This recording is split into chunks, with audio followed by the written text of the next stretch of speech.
galera, aqui é Kenny Mina do canal KMG Animes e tô aqui pra falar de anime mais uma vez, dessa vez trazendo mais uma vez comentários e impressões sobre o que aconteceu, no caso no capítulo 136 de Bakidou 2, ou melhor, Bakidou 2018. Na verdade eu tava bem surpreso quando eu vi isso, porque na verdade não era pra ter capítulo hoje. Porque, primeiramente, eu tinha dito que era para ter capítulo, ia sair alguma coisa no dia 1 de dezembro, porém, geralmente vaza na segunda-feira. Só que não vazou nada, não teve informação nenhuma. Simplesmente, o que eu vi é que não ia ter capítulo. Inclusive, eu tava bem triste por isso, porque eu tava esperando esse capítulo. E, na verdade, o que acabou acontecendo é que quando eu estava olhando lá as informações e vi até mesmo a próxima edição da revista, tava dizendo que, na verdade, não teria capítulo. O que aconteceu? Não vai ter hiato de novo? Só que não, na verdade foi um erro da própria Akita Jote. Ela não colocou que ia ter capítulo.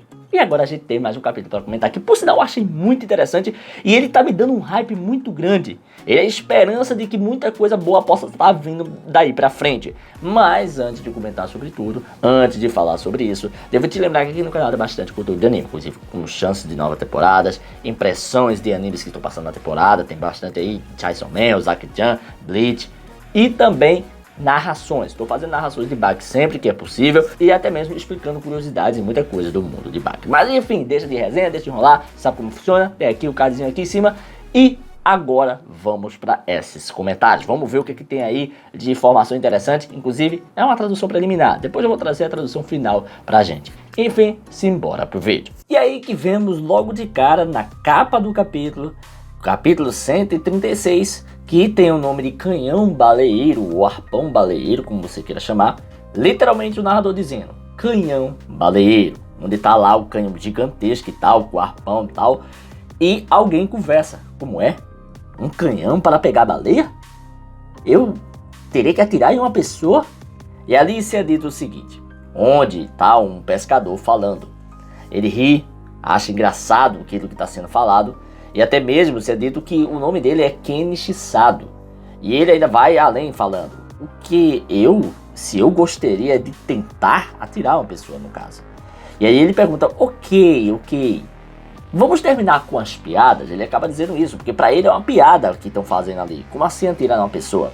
E ele até mesmo começa a explicar o porquê que ele acha uma piada. Por causa daquele tipo de arma que quer ser usada pra uma pessoa. Ele começa a alisar a arma e dizer o seguinte, isso não é como uma arma de pressão comum. É uma arma que mata uma baleia com mais de 100 toneladas. Ou seja, ele tá dizendo, mano, isso aqui não é coisa comum não. Não é uma espingardinha de pressão de ar não. É algo muito insano. Onde até mesmo a gente vê na próxima página, né, a baleia gigantesca. Valendo lembrar, tá, que essa baleia aqui, ela é uma baleia real, tá, não é nada muito avacalhada. A gente pensa que Baki tá avacalhando em tudo, mas nem tudo é avacalhado, é porque o mundo, a terra, é bizonha mesmo. Mas sim, essa baleia é real, ele tá falando de baleia de 100 toneladas, isso é até um número baixo, tá? Baleias, de fato, elas chegam até 150 toneladas, então tem coisa maior do que isso que ele tá mostrando aí. E aí ele acaba dizendo que é um canhão que mata instantaneamente uma baleia azul.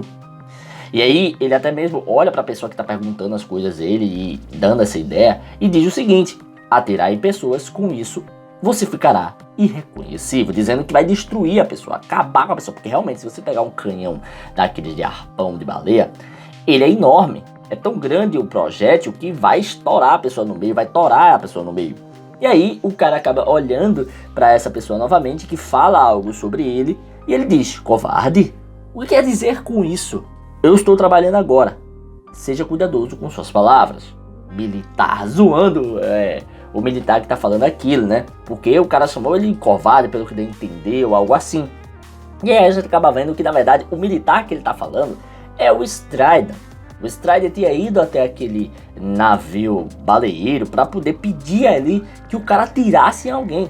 Onde o Strider continua a falar, né? Esta noite trarei um homem mais assustador que uma cachalote aqui. O homem não entende muito bem o que ele tá falando, acha aquilo estranho. E Strider continua. E eu quero que você cuide disso. O pescador prontamente começa logo a dizer que tá louco. E não importa o que seja a ideia que ele tenha por trás disso aí, ele não tá entendendo nada, não faz sentido. Mas até mesmo ele diz, né, capitão, E aí, em seguida, na próxima página, ele complementa, dizendo, né, que não se pode atirar em pessoas com armas baleeiras. E aí, Strider mais uma vez enfatiza, dizendo, você só precisa conhecê-lo. Atirar ou não, aí já é outra história. Onde até mesmo o próprio cara acaba dizendo que não vai atirar, não tá nem aí, não vai fazer isso, porque vai perder o emprego dele, vai ter problema, matar uma pessoa, que loucura.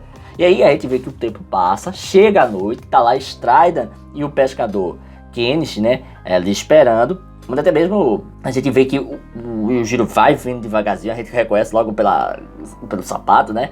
E o Strider fala, venha, ou algo assim. Ou até mesmo, talvez esteja falando com o próprio o Soda, né? E aí olha e começa a se ser dito. O militar falou, um homem mais assustador que uma cachalota. Porque o próprio narrador aqui é o personagem, tá? Ele tá narrando a própria história. Onde até mesmo se é falado, acho que isso talvez seja uma verdade. E ele começava a pensar naquele momento, quando olhava para o Yujiro, né? Aquele homem gigantesco, uma aura amedrontadora. Que isso? Uma aura? Lembra lá que em Bakidou mesmo, nessa mesma saga, se é falado sobre essa aura? Essa aura sempre esteve presente, sempre se comentou. Mas nesse mangá em específico, é deixado mais claro isso, né? Daí enfatizado que todo mundo sente aquela aura, aquela coisa intimidadora, terrível.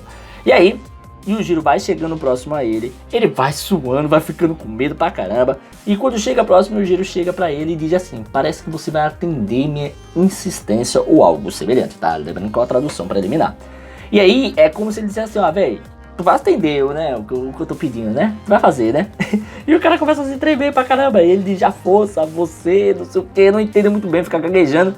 Só que o Yujiro pega e começa a sorrir, dá um sorrisinho. E nesse sorrisinho, ele não só sorri como amedronta o cara. Ele diz o seguinte, será que não vai ouvir? Vamos dizer assim, ó, você vai fazer o que eu tô mandando, vai, não vai?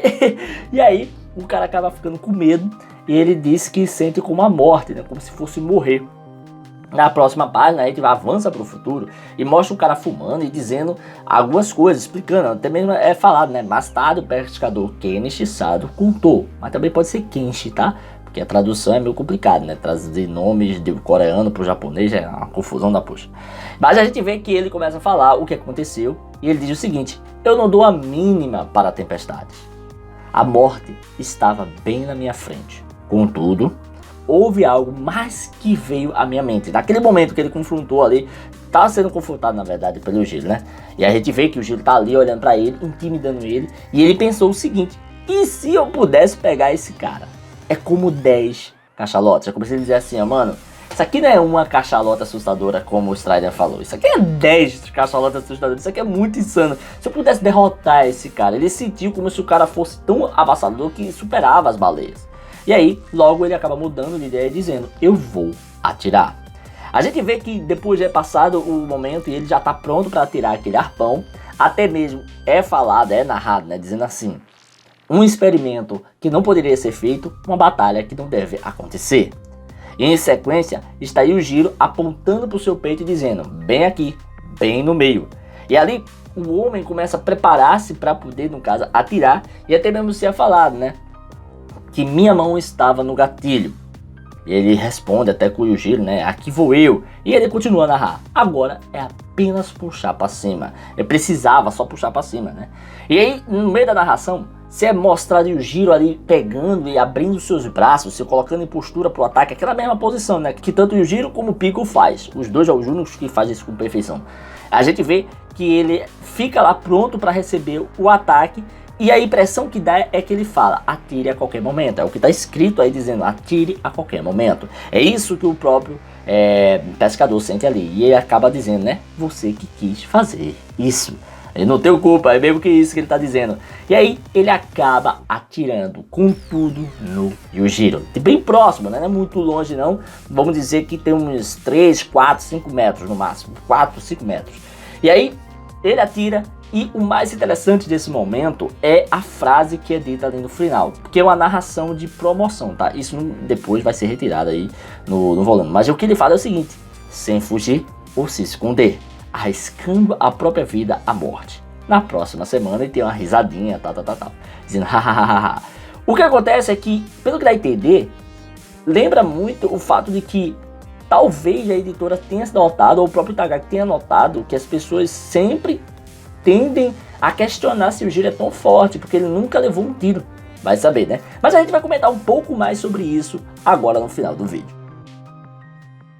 E é isso aí, pessoal, vamos ficando por aqui. E meus amigos, como eu tinha falado a vocês, eu queria conversar com vocês. Porque esse episódio, ele é muito emblemático. Ele é muito antecessor de uma coisa épica que pode acontecer. Como vocês bem sabem, Yujiro nunca sofreu um tiro, nunca mostrou a sua resistência de verdade. A gente sabe que Hanayama não tem muita resistência porque tiros de 9mm ultrapassam sua carne. A gente sabe que Oliva tem muita resistência porque espingardas calibre 12, elas não conseguem ultrapassar a sua carne, né? Ele dá o tiro, estilhaça, mas aí pega lá e não faz muita coisa. E a gente sabe que tiros de pistola, por exemplo, no Pico, não resulta em nada, porque atira nele, a bala bate, só faz um arranhãozinho e volta lá, massa, de tão fraca que vai pra ele.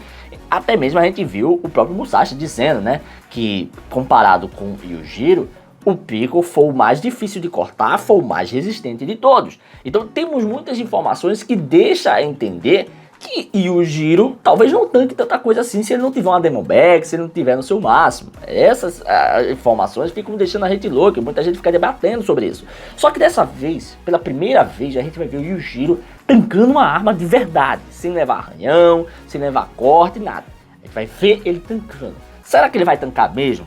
Será que ele vai simplesmente se esquivar e pegar o torpedo? Se for isso, vai ser broxante. Mas se ele ficar de peito aberto ali e tancar como ele tá mostrando que provavelmente vai acontecer, e até mesmo se é dito, né, que, pô, eu achei engraçado pra caramba, a própria obra, a revista, na verdade, né, a própria editora dizendo, sem fugir, sem se esconder. Lembra os fanboys que ficam enchendo o meu saco dizendo que, mas o Yujiro... Não, é desculpa, velho, é desculpa. Se você tá lutando e quer arriscar sua vida, você tem que botar peito aberto, bota lá, tu não é forte, tu não aguenta tudo, aguenta a arma, aguenta tudo, tu aguenta aí, tanca aí. Ele nunca tancou uma arma. Então, o que acontece é que nesse momento, a gente viu a própria revista, né, a própria editora falando, olha, galera, sem se esconder e sem fugir, ele tá arriscando a própria vida. Vale lembrar que não dá pra levar a risca isso, porque a gente sabe muito bem que isso vai ser apagado, no mangá não vai estar quando for vendido, mas só tá na revista. Mas mesmo assim, isso já dá um hype, velho, porque é esperança de provavelmente a gente ver se o Jiro realmente tanca armas, se tanca algum tipo de arma. É provável que ele tanque, já que ele ganha de pessoas que tancam a arma. Mas a gente nunca vê acontecendo e o Jiro só fala e nunca faz, tá ligado? Então isso vai ser muito bom, eu tô muito hypado pra ver o que vai acontecer. E disse que é a próxima semana que volta, então semana que vem a gente vai saber o que vai rolar. O Jiro vai tancar ou ele vai se esquivar? Mano, ai meu Deus, que ansiedade! Mas enfim, esse foi o episódio, foi bem interessante, gostei pra caramba. Se você curtiu esse vídeo, dá aquele like, comenta, não deixe de se inscrever. E se você gosta desses episódios que eu trago com mais velocidade, só pra antenar vocês, comentar rapidamente, para depois aí trazer a versão finalizada com narração e tudo. Se você gosta desse tipo de formato, continua dando aquele like, continua ajudando, porque eu sempre vou trazer acelerado, né, mais rápido pra vocês. Enfim, é isso aí. Se você curtiu esse vídeo, dá aquele like, comenta, não deixe de se inscrever e ativar o sininho pra estar recebendo notificações dos vídeos que eu postar aqui todo dia. Tranquilo? Valeu, galera. Fui!